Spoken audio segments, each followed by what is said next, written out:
Olá, cristão, vamos meditar? Tendo sido, pois, justificados pela fé, temos paz com Deus, por nosso Senhor Jesus Cristo, pelo qual também temos entrada pela fé a esta graça, na qual estamos firmes, e nos gloriamos na esperança da glória de Deus. E não somente isto, mas também nos gloriamos nas tribulações, sabendo que a tribulação produz a paciência, e a paciência a experiência, e a experiência a esperança. E a esperança não traz confusão, porquanto o amor de Deus está derramado em nossos corações pelo Espírito Santo que nos foi dado. Porque Cristo, estando nós ainda fracos, morreu a seu tempo pelos ímpios. Porque apenas alguém morrerá por um justo, pois poderá ser que pelo bom alguém ouse morrer.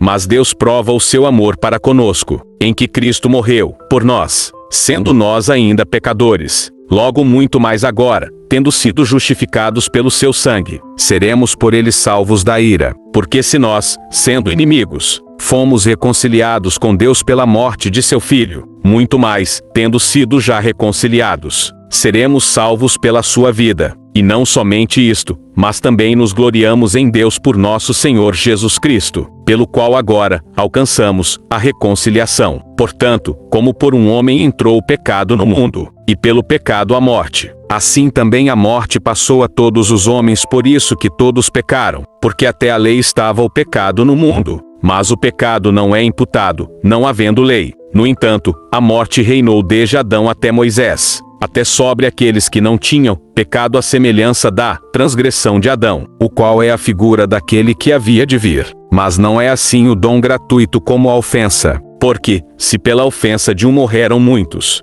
muito mais a graça de Deus, e o dom pela graça, que é de um só homem, Jesus Cristo, abundou sobre muitos. E não foi assim o dom como a ofensa, por um só que pecou. Porque o juízo veio de uma só ofensa, na verdade, para a condenação, mas o dom gratuito veio de muitas ofensas para a justificação. Porque, se pela ofensa de um só, a morte reinou por esse, muito mais os que recebem a abundância da graça e do dom da justiça reinarão em vida por um só, Jesus Cristo. Pois assim como por uma só ofensa veio o juízo sobre todos os homens para condenação, assim também por um só ato de justiça veio a graça sobre todos os homens para justificação de vida. Porque, como pela desobediência de um só homem, muitos foram feitos pecadores, assim pela obediência de um muitos serão feitos justos. Veio, porém, a lei para que a ofensa abundasse. Mas, onde o pecado abundou, superabundou a graça, para que, assim como o pecado reinou na morte, também a graça reinasse pela justiça para a vida eterna, por Jesus Cristo nosso Senhor.